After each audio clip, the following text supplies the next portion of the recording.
of life comes. The third stage comes to longing to reach the end. For how long will I walk this path?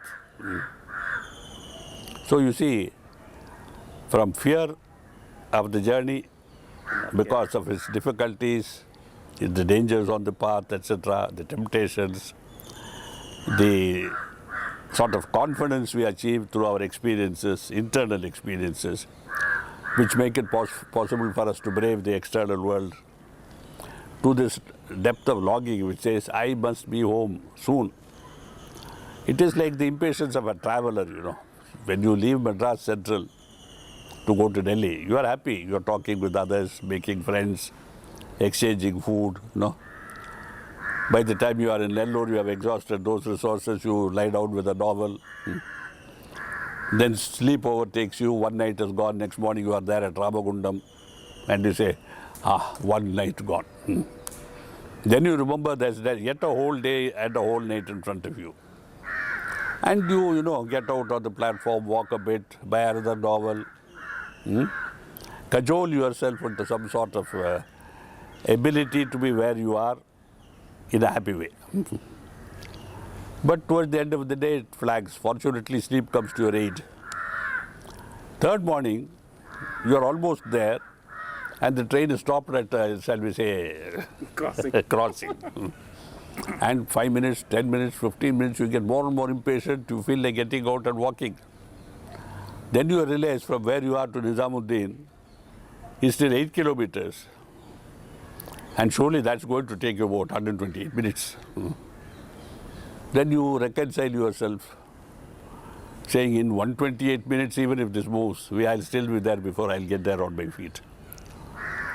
Then comes a resignation that it's too late to do anything now except to surrender to my circumstances and sleep. And you fall asleep. Suddenly you are shaken awake by the coolie on New Delhi railway station. He says, Saab, nahi Delhi aa gayi hai. Our journey is like that, you know, spiritual journey. Towards the end, people tend to fall asleep. And then suddenly you find a gentle click and you look up and there's Babuji smiling and says, where were you? Like it happened to me once in one of the sittings he gave me, you know. It was a very deep, powerful sitting, 1.25 hours or something. And he called me thrice. I did not wake up because he told me later. He said, 3 baar humne tumhe bulaya. Then he shook me awake and he said, where were you? I said, only you know. So you see, at the end of the journey too, when it culminates and there you are, you come to the understanding that the end of the journey was only the Master who was with you all your life. It's not a place. It's not even a person. Babuji is only, shall we say, giving form to an ideal, which we cherish. And when we see that form, we are happy. Like a baby is happy when it sees its mother. So we wake up and then we realize, we say, for heaven's sake, Babuji, this was the journey. He says, my son, I told you, the journey always ends where it began. See? So in a sense, these talks are also to bring you back to the beginning, to show you once again where the end is.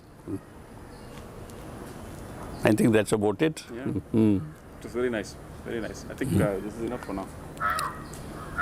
So I wish you all well, and may you all receive these talks, you know. Sometimes you will receive them with anger because you may hear something you never heard before from me. And so why didn't you tell me this Chariji 25 years ago? Some of you will hear it with boredom, for heaven's sake, Chariji, not again. See? And some of you will hear it with the freshness of hearing it for the very first time, and that is what we need. So thank you.